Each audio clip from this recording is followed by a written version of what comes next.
Welcome to the Money Panda, hosted by Elvis Kolawole.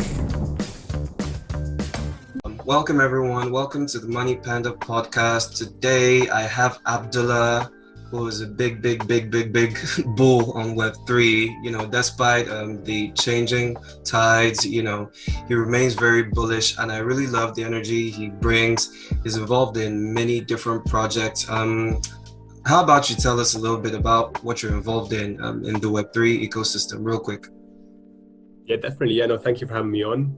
I'm super excited to be here. In terms of background on myself. So I've been working in the marketing space, social media primarily, and strategy for Web3 projects. So I've been working with numerous companies and blockchain projects, accelerating their growth, community growth, marketing, social media.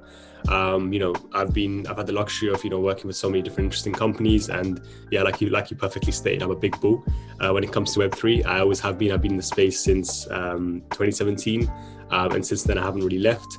I'm always writing content. I'm always writing research pieces. I recently published my own book.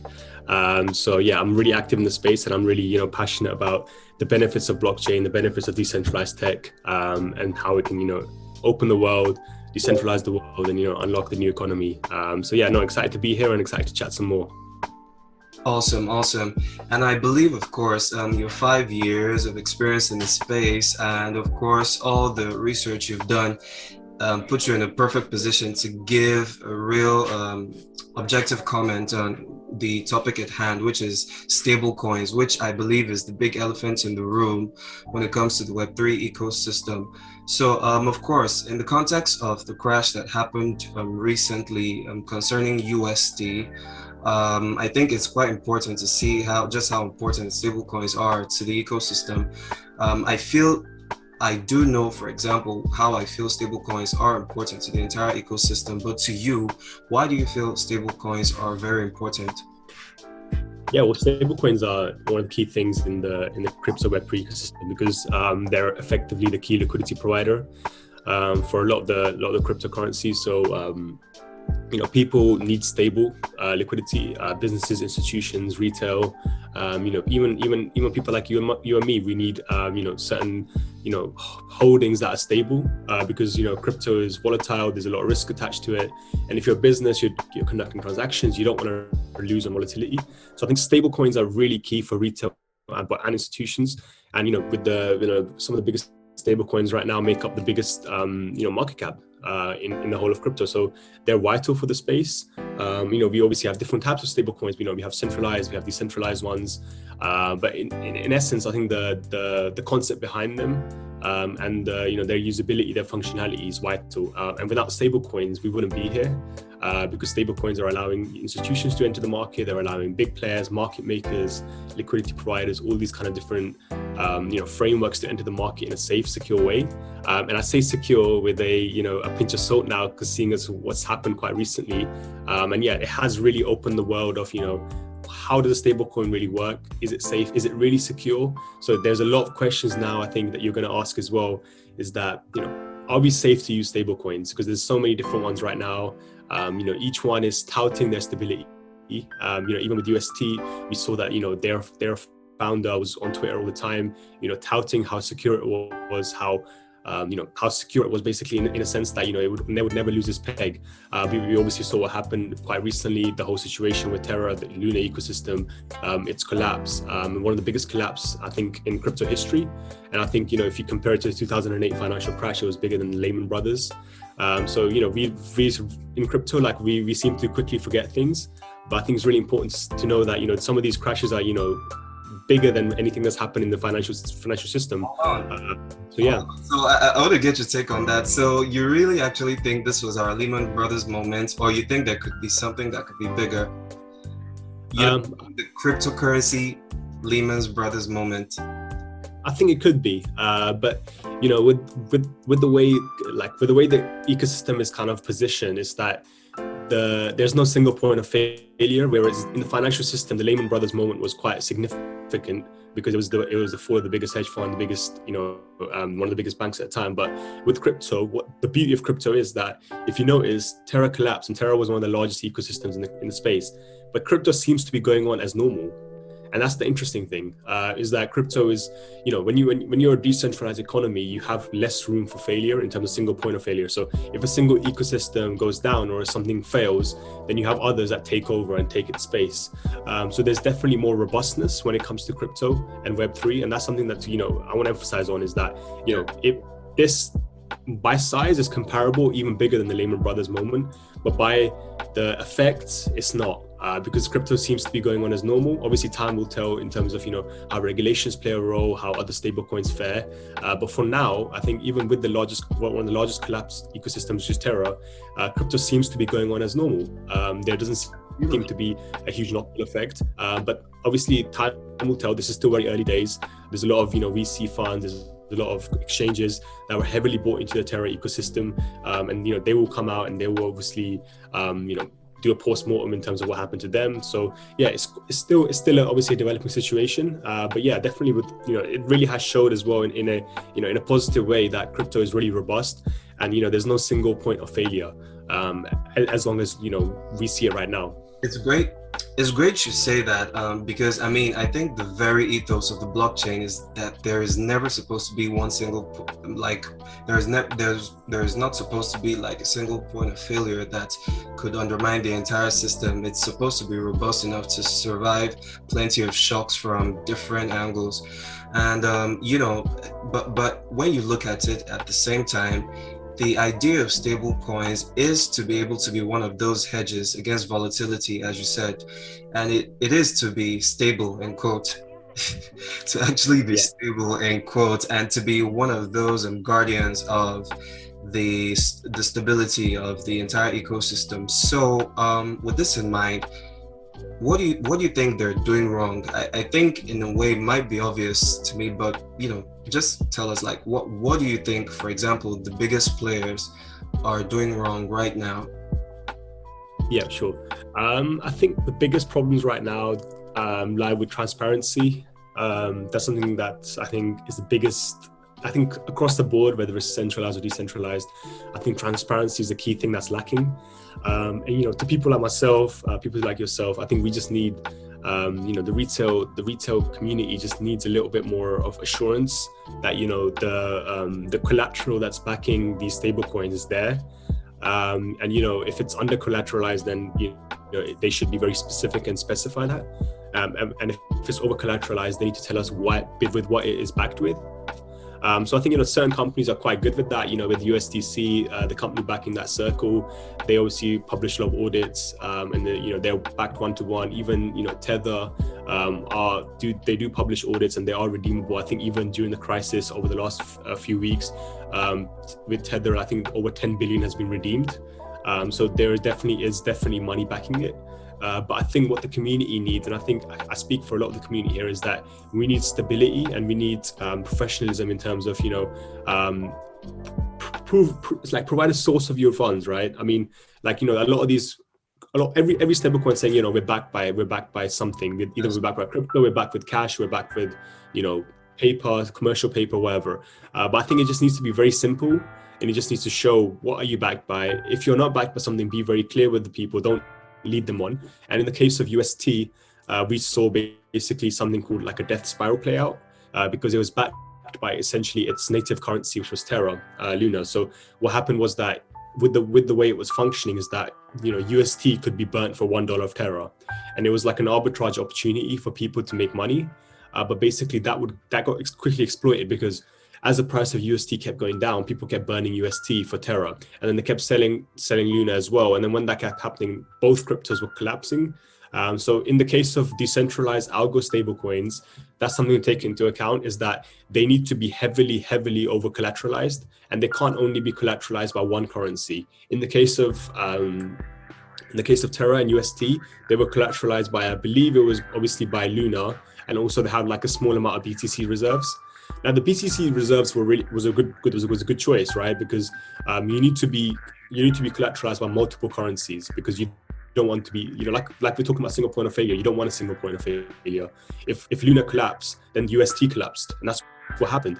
But what you wanted was a lot of other sources of collateral, like BTC, whether it's ETH, whether it could be other like stocks, bonds, anything like that. So you need a wide range of collateral, I believe, and you also need to be over collateralized. You can't just be one-to-one. I believe for a stable. Ideally, of course.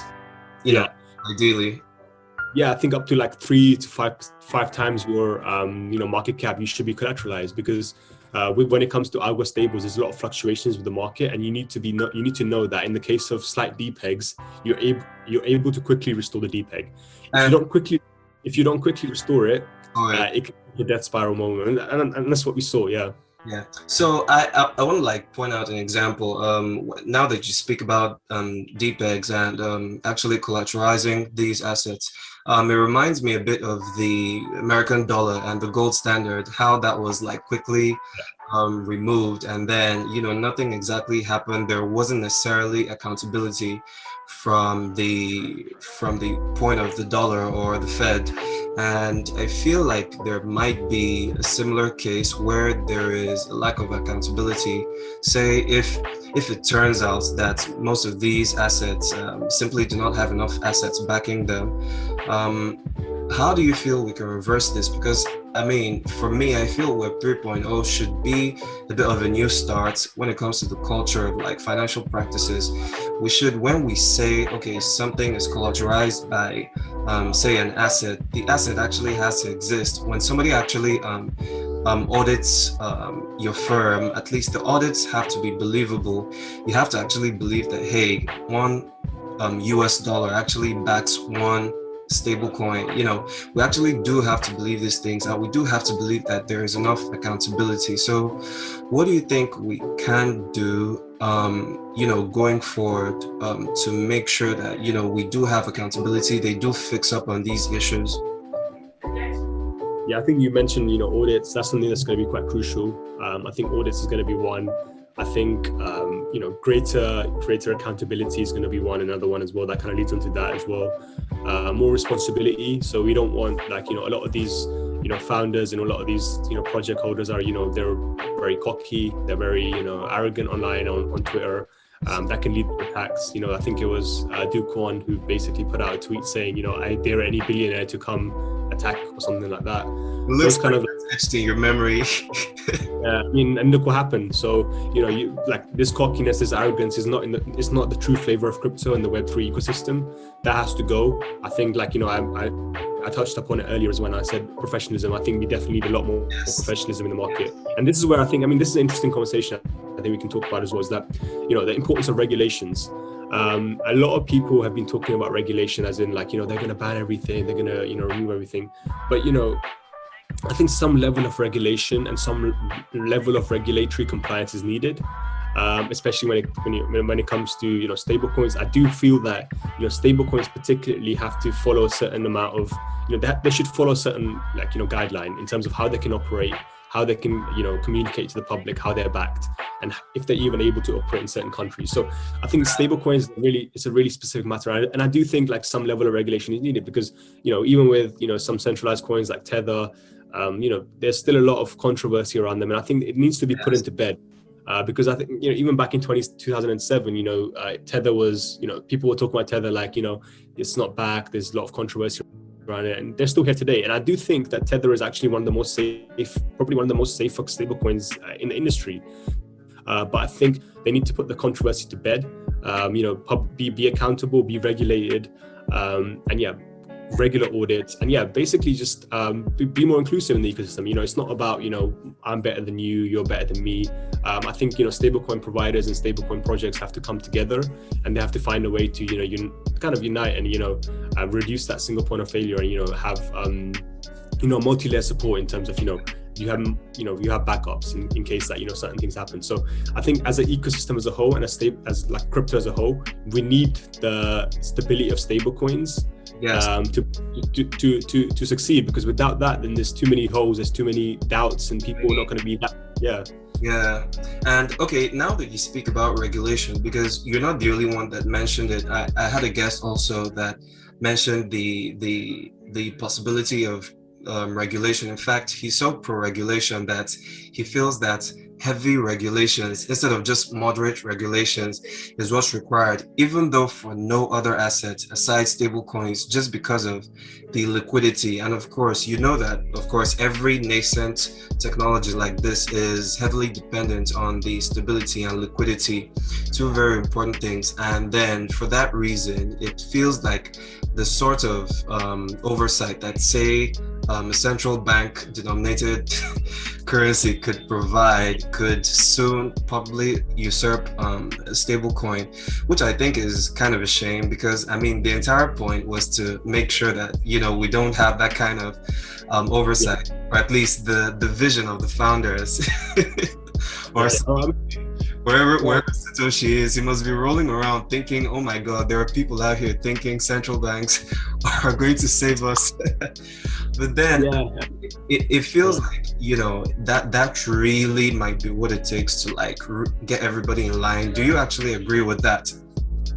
Yeah, I mean, in the case of central bank digital currencies, I think they're effectively just like digitalized version of like fiat.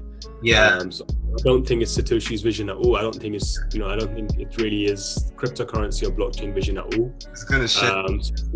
So that's something completely different. I mean, me personally, I think, you know, it's just it's a spin on, you know, digitalize, you know, the money that you see in your bank, but it's digital. It's a digital, you know, I don't know, you're in Nigeria, I think, I don't know what currency is there, but in the UK, pounds, it's a digital pound. It's just going to be a digital pound. Yeah. But you know, in terms of CBDCs, yeah, I think that it's mostly just going to be a sense of control. But you know, in the case of stablecoins, you know, other guest was talking about, I think I have to agree with it, because I think stablecoins are the one thing that I feel like do need some level of intervention. And I'm not saying, you know, complete intervention. I'm saying, you know, some level of regulation or framework that they have to obey to participate in the market. And that's, you know, I think that's for the security of the people. How many people lost their money in UST?